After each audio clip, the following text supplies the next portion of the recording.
पूर्वी उत्तर प्रदेश के निवासियों के लिए एक बड़ी राहत की खबर है। अब उन्हें ब्रेन और स्पाइन से संबंधित गंभीर बीमारियों के इलाज के लिए लखनऊ, दिल्ली या अन्य महानगरों का रुख नहीं करना पड़ेगा। गोरखपुर स्थित रीजेंसी हॉस्पिटल ने अपने न्यूरोलॉजी और न्यूरोसर्जरी विभाग का विस्तार करते हुए अत्याधुनिक सुविधाएं एक ही छत के नीचे उपलब्ध करा दी हैं। अत्याधुनिक सेवाओं का केंद्र बना रीजेंसी हॉस्पिटल अस्पताल में अब 24/7 न्यूरो इमरजेंसी, समर्पित स्ट्रोक क्लिनिक, आधुनिक जांच सुविधाएं और सूक्ष्म एंडोस्कोपिक सर्जरी की सुविधा उपलब्ध है। अस्पताल अब तक 250 से अधिक सफल न्यूरो सर्जरी कर चुका है, जो क्षेत्र में मरीजों के बढ़ते भरोसे को दर्शाता है।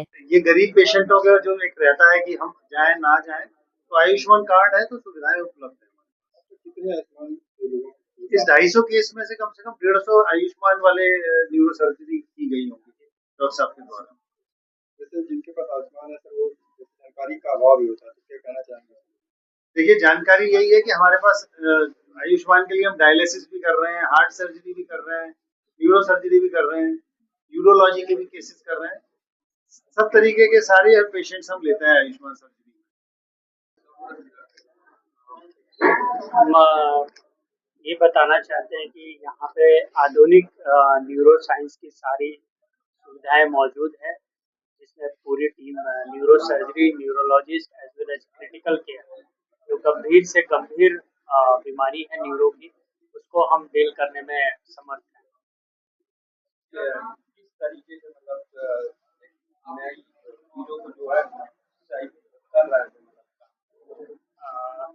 मैं समझ नहीं पाया सर किस तरीके से मरीजों का इलाज चल रहा है? अच्छा, यहाँ पे कई तरह के पेशेंट हैं, जैसे ब्रेन से रिलेटेड है, ब्रेन में ब्लीड है, ब्रेन ट्यूमर्स हो गए, या कोई भी सेरेब्रोवैस्कुलर इंजरीज हो गई, ट्रॉमेटिक हेड इंजरीज पेशेंट्स आते हैं, या बाकी स्पाइनल इंजरी पेशेंट हो गई, स्पाइन ट्यूमर के हो गए, या कोई इन्फेक्टिव पैथोलॉजी होती है, सारे केसेस से हम लोग डील करते हैं। और सर स्पाइनल पेन है, पैर में सुन्नापन है, तो आर्थोपैथ पहले जाना चाहिए? देखिए, ये ऐसा कुछ नहीं है, दोनों बार आजकल ऑर्थो वाले भी स्पाइन में ट्रेनिंग जो भी लिए हुए हैं वो कर सकते हैं, ठीक है।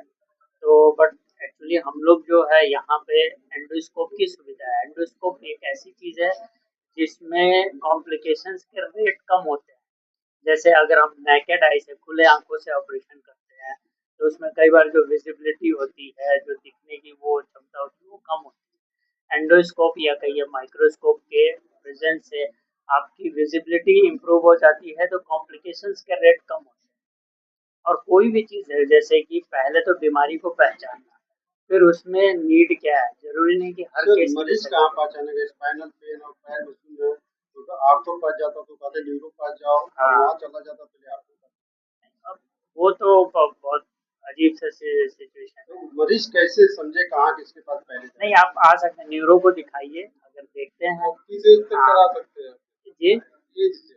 एज लिमिटेशन देखिए, आप यही है ना, एंडोस्कोप के से सिलेक्शन होता है पेशेंट का सिलेक्शन बहुत जरूरी है कि किस पेशेंट को सर्जरी की नीड है।